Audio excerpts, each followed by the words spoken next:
Hey you guys, we're going to start our chapter 6 today, and it's called monomials, polynomials, exponents. There's so many different components to this chapter, and we're going to start the first few sections talking about exponents and powers, which are the same thing. And there's going to be a bunch of rules that we're going to follow to simplify these variables with exponents. So before we kind of get into the rules of those power exponent rules, we're going to talk about some really important vocabulary. And this page right here that you're going to do in your notes is going to help you with the activity that you're going to do right after this.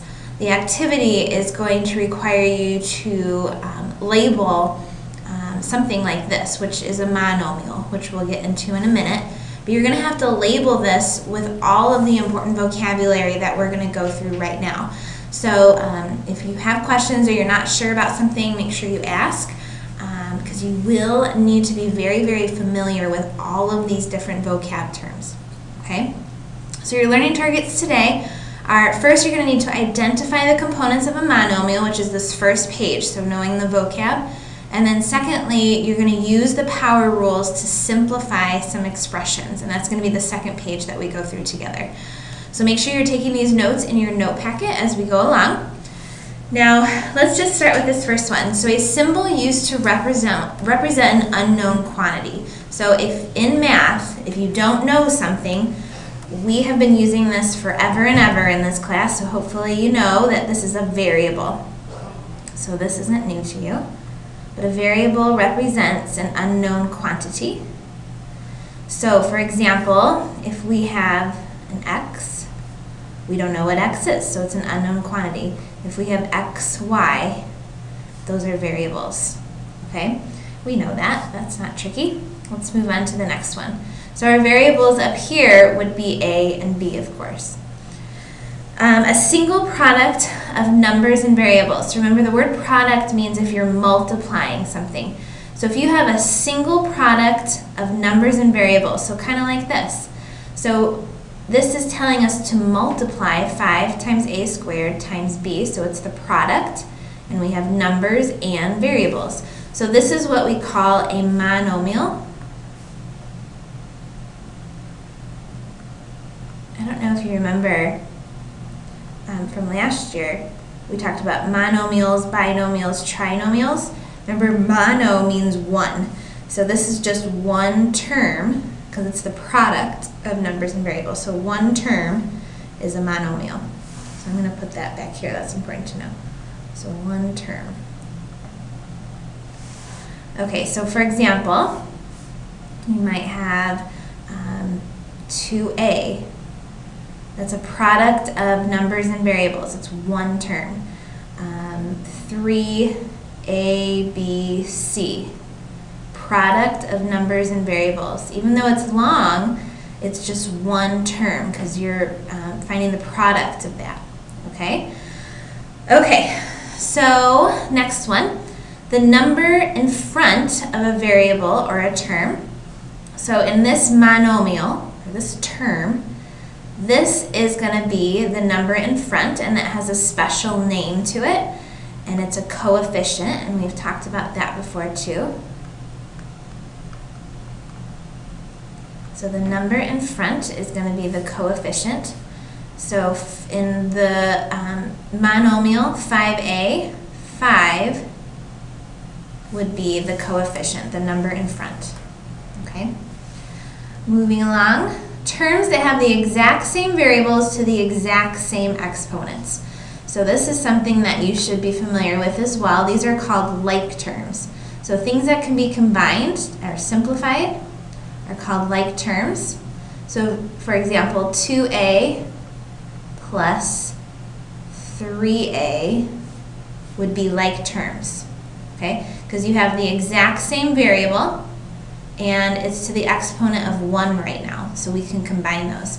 To give you another example, if you have 5x squared plus 6x squared, those would also be like terms because you have the exact same variable to the exact same exponent. Okay? And then our last one that we're going to go through, a combination of terms along with arithmetic operations. So that just means plus signs, minus signs, multiplication signs. So if you see a combination of a bunch of those things, it's going to be a polynomial. So for example, if you have 2a to the third plus, there's your arithmetic operation, 3b minus c, we've got a monomial plus a monomial minus a monomial. So this all together, if you have a bunch of monomials, this is be considered a polynomial, okay? Okay, so lots of different terms. You can cross out this very last one, but I do want to add two more things that you need to know, two more vocab terms. So I'm going to come back up here and I want you to write this. This is really important. So another vocab term that you're going to need to know is base. So actually we're going to do something different first. First one I want you to know is exponent, of course, because this whole first few sections are about exponents. So this 2, this smaller number, of course, is our exponent in this monomial. And you're also going to hear me call them powers. So same thing. Exponent is the same thing as a power. So this right here is our only exponent. This, of course, is our coefficient that we talked about. A and B are our variables, but they also have another term for them. Okay? Not only is A a variable right now, but it's also a base. So this A right here, we call it a base because it has an exponent attached to it. So I always think of cheerleaders. So this would be like the cheerleader on the bottom holding up the exponent. Okay, so it's the base for this exponent. This B right here is a base for the exponent of 1. If I can't see anything, it's like there's a 1 there. So this B is also a base for the exponent of 1. Okay, so all of these variables are holding up these exponents. Even if you can't see them, there's a little 1 there. Okay, so you need to know base and exponent or power, as well as all of these that I've listed here. Okay, in a minute, like I said, you're going to do some activities with vocab where you're going to have to do this on your own. And I want you to be creative with it. Okay, don't make a boring poster for this activity that you're going to do. Use all these vocab terms in a fun way that will help you remember them, okay? So that's our first learning target. I know that was a lot. I would break it apart if I was there. I apologize, I'm not there. Let's kind of change gears a little bit and go through our power rules. Okay, so power rules. You're going to have to know a bunch about multiplication, and that's what we're going to go through today. So our first power rule is called product of powers. Remember, product means when you're multiplying powers. So when multiplying powers with like bases, so that's why we went through the word base. So these x's are the bases for these exponents. So when we're multiplying those, in order to simplify it, you're going to add the exponents.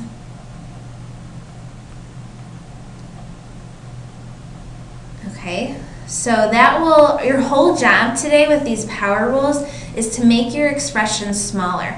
So right now, if you have x squared times x to the third, we want to simplify that, make it smaller, condense it. So in order to do that, what you can do is add these exponents together. So if I have x squared times x to the third, it only works for multiplication.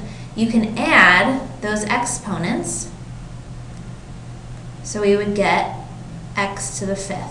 So all I did was simplify it, make it smaller. So you just add those exponents. This is another way you might see it. Remember, if things are in parentheses, they want you to multiply these two things. So it's just like this problem, it just looks a little weird.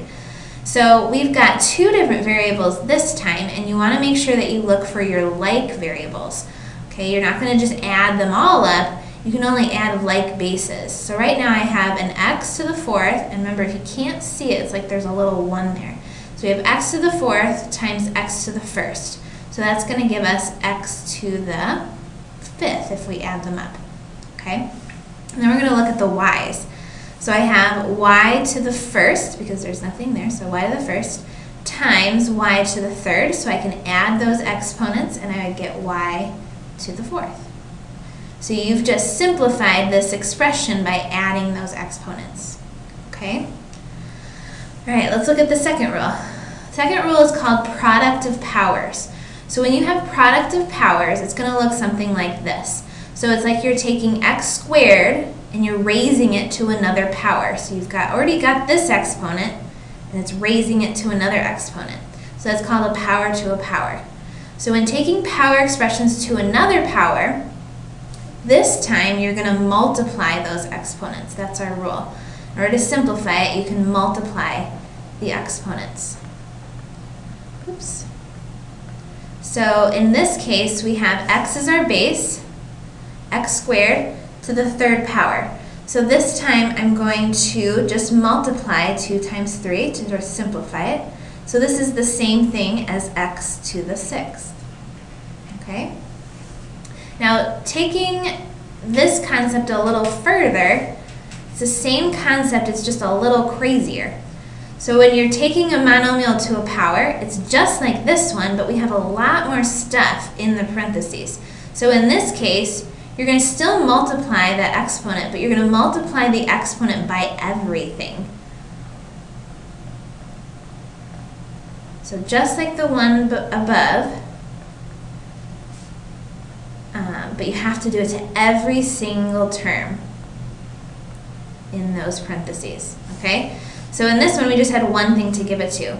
In this problem, for example, it's like you're distributing this 4 to every single term in the parentheses, okay? So this 4 is going to come to this 2, this coefficient. It's going to come to this exponent, and it's going to come to this exponent. Okay, the one that people forget all the time is to bring it to the coefficient. So in this case, we're going to do 2 to the 4th power. Notice I didn't multiply 4 by 2 because this is a coefficient. This isn't an exponent. Okay, so this is going to become 2 to the 4th power. Then I have to bring it to this term, x squared.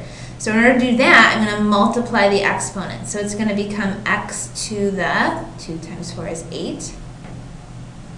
And then y to the 3rd times 4, so I'm going to multiply those exponents, so I'm going to get y to the 12th.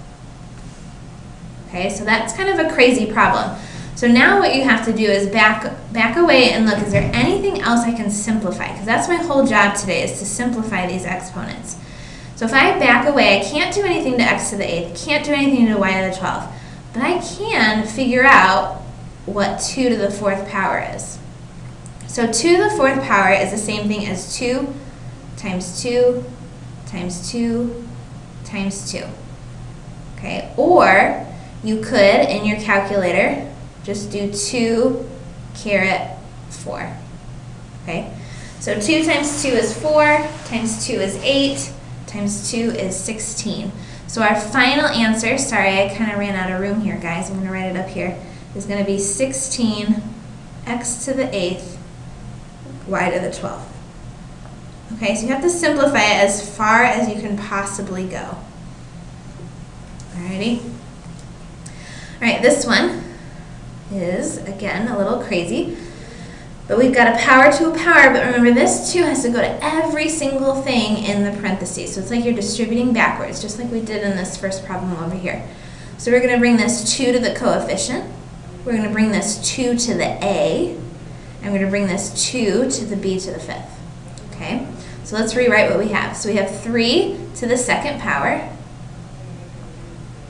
We have a to the 1st times 2, so that would be a to the 2nd. So you're just multiplying those exponents.